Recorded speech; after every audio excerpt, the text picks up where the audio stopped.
Good, we're continuing our series of lectures about manipulating pandas data frames. So you learn how to drop a row or a column out of a data frame in the previous lecture. Now let's see how we can add a column or a row to a data frame. So we have df7 here with address as index column and this series of column labels. Now just to clarify something, I know this is difficult to wrap up in your mind how you'll be using these operations in real life. So I just want you to know the syntax of doing these operations. And throughout the course, you'll learn how to actually put this into work with real life examples. So don't worry about that. And yeah, let's add a column there. To do that, you'd want to say df and in square brackets, you pass the name of the new column. Let's say continent. That would be equal to, now you would have to pass a list of values that you want to populate that column with. Let's say North America. Now if you execute that, you'll get an error. Name df is not defined. Actually, I didn't mean this error. This was another thing. You'll get this error. So it says that the length of values does not match the length of index. So the length of index is, length of index is df7.index. The length of your index is 5, but you're trying to pass their list with a length of 1. So you've got only one element there. So the solution here is to pass a list with the exact number of items that you have in your table, in your data frame. So we have 5 rows there, 5. And yeah, you could add 4 more items here, North America, etc. Or you can do some fancy things in there. So you could say df7 shape, then 0 times that. Execute. df7, print that out. And here we have a new column.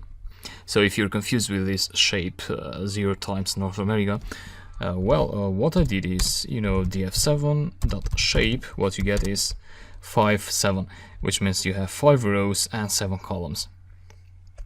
Now what I wanted to get is the first item of that tuple, so I get 5 by doing shape 0. With this I always make sure that I'm getting the number of the rows that my data frame has. And then when you multiply 5 by a list with 1 element, you get a list with 5 elements. America. That's the idea. Delete that. And note that this is actually an in-place operation. So that will update your data frame. And now that was about adding a new column, and how about modifying a new column?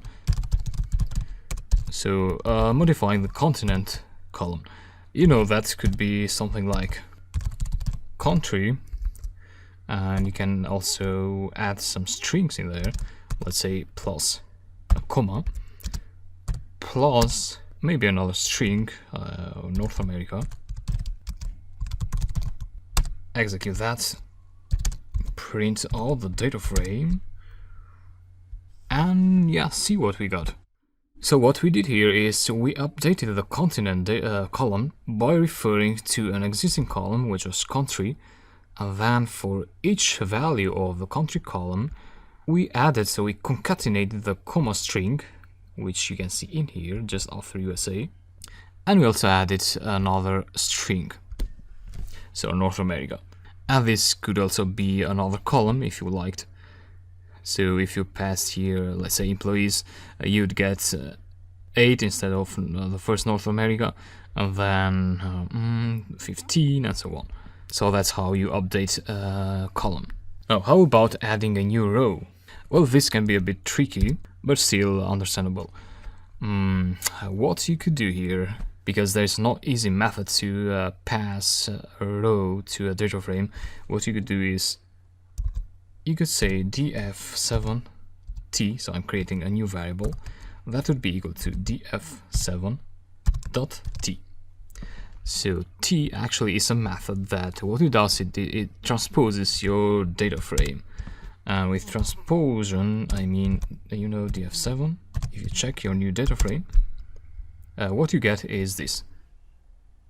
So your rows have become columns, and your columns have become rows. So spend a few seconds looking at this. Yeah. And what we can do now is, we can use the same syntax, df7 t, and then add a new column in there. So for the name of a column, you'll have to pass an address. Well, let's say my address. Now that would be equal again to a list. And you want the list to reflect this order. So city first, let's say my city, country, my country, and 10 for employees, and 7 for ID, my shop for the shop name, my state, and my continent. Execute that, and df7t. If you look at this now, you'll see that you get a new column in your data frame. And now what you do so to complete the trick is, let me say df7 equals to df7 underscore t dot t. So df7 now will have the new row added at the end. So let me wrap this up. Again, what I did is I transposed the original data frame, df7, and then I added a column there. And now if I transpose the data frame back again to its original position, this column that I added will be converted to a row. And that does the trick. And similarly, you can modify a row if you like. So in that case, you don't point to my address, but you'd point to an existing column with an existing address name. For instance, this one, if I pass it here, and execute that, and that, and you'll see that the values of this row with this address name have been updated now, as you can see in here. And that closes this lecture as well. And yeah, I'll see you later.